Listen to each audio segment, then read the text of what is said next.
No person is an island unto their own. Hi there, I'm Sue Johnston, retired counselor, and trying to knit.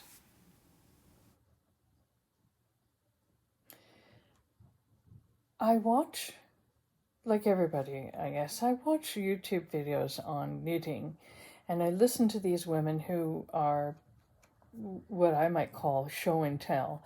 They're showing their finished objects, they're talking about what they're working on, what they're going to do next. They describe the wool that they're using, they talk about the pattern. And I feel like everybody makes it seem like it's very simple and easy to do.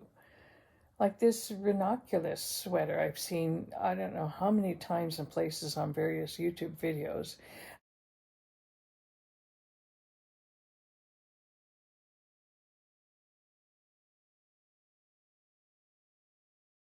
And they make it look as though it's really easy, like go ahead and knit it up.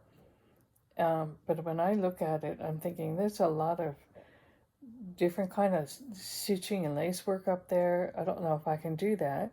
So I have to train myself to teach myself how to do some of these things. And I run into all kinds of problems, like this one, the Clee Charlotte. Should I try it backwards? Anyway, the Clee Charlotte. And I just thought, okay, there's like 7 rows of lace that gets repeated, so 14 rows. And, I had such a hard time trying to get this to work for me.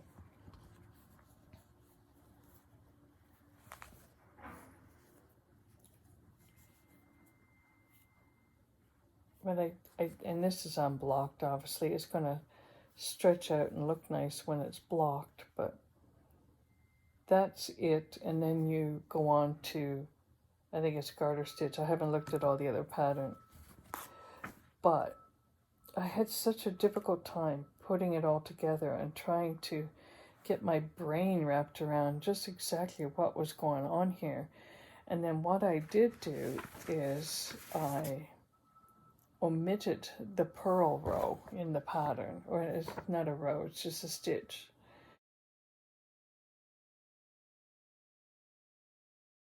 I just completely eradicated that and made it a knit stitch to make it easier for myself.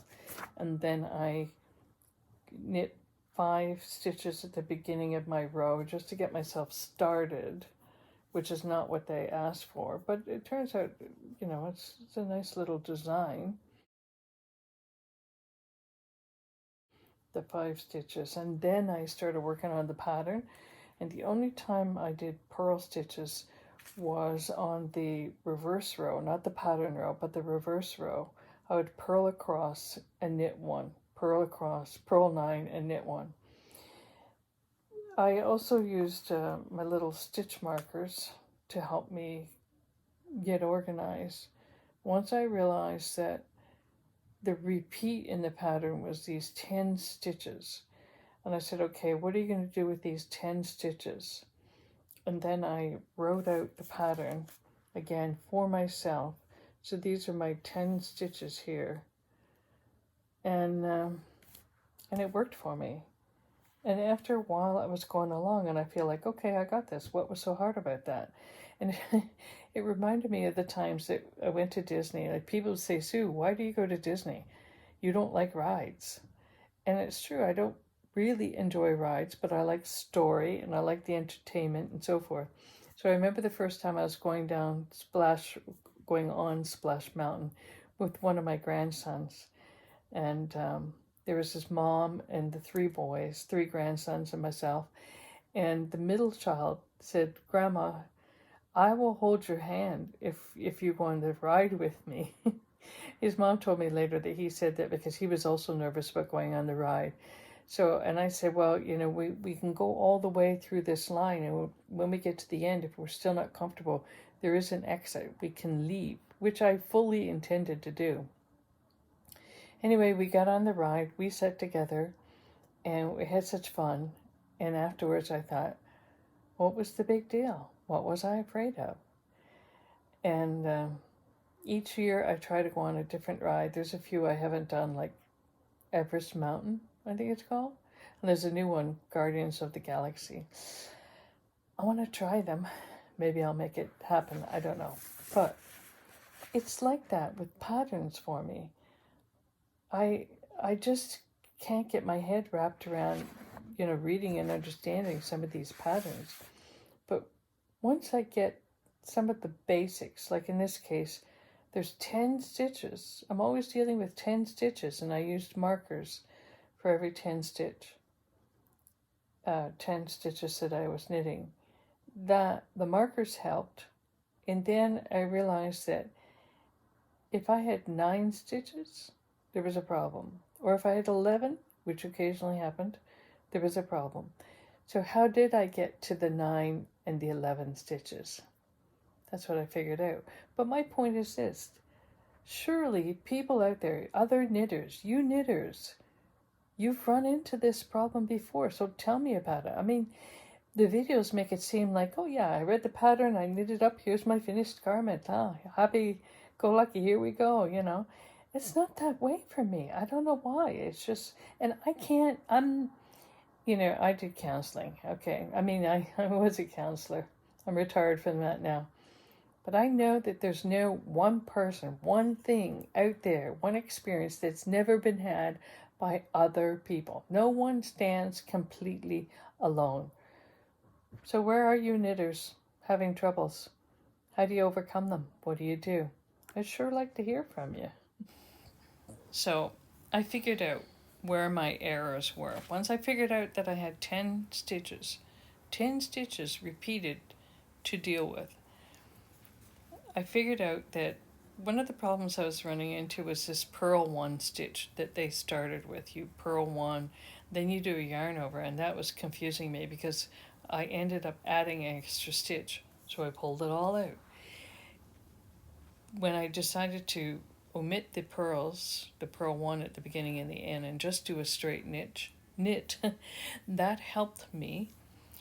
Then I noticed that sometimes with yarn overs or whatever, sometimes when I was doing the purl roll, I ended up knitting 2 stitches together, hence 9 stitches as opposed to 10 in my row. Or sometimes I ended up adding a stitch. How did I do that? I added a stitch because maybe my wool was split. So whenever I added a stitch, and then I realized it, especially on the purl, the return row, purl 9, knit 1, I would, if I added a stitch, I would knit 2 together to make it 10 again. And if I had 9 stitches, I would increase by 1 to make it 10.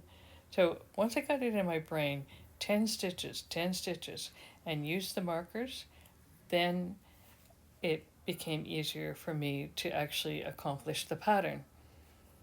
Do you ever have that happening to you? And the thing is, once I figured those things out, realized where my errors were, and learned to recognize the stitches, the yarn overs, and the eyelets, and the decreasing in the center of the little V pattern. Once I began to realize or recognize the pattern, then it became easier. It became easier to avoid the errors or to correct them if I happened to make them. And for me, it was all about counting. I was just continuously counting. Knit 3, yarn over, slip, knit, pass those stitches over, yarn over, knit 4. Now I've got my 10 stitches and move on. And then the repeat row, purl 9, knit 1, purl 9, knit 1. That was the easy row, even though I don't really like purling. Once I recognized those things, the whole thing became easier. It was like going on that ride in Disney. I just had to let it happen and go down the slope and realize, you know what, I'm going to be okay in the end. I do want more success in my knitting, and I am curious to know what your experience has been. Surely I'm not the only one out here trying to knit and running into problems, reading a pattern and getting it to work. So if that's been your experience, I would be very curious to know how you overcame that, how you avoided the errors. Anyway, thanks for listening. Tune in. We'll talk to you later. See there, I'm showing how I've got 2 stitches crossed over, and sometimes I end up knitting that together as one. That's one error. Anyways, okay. Talk to you later. Bye.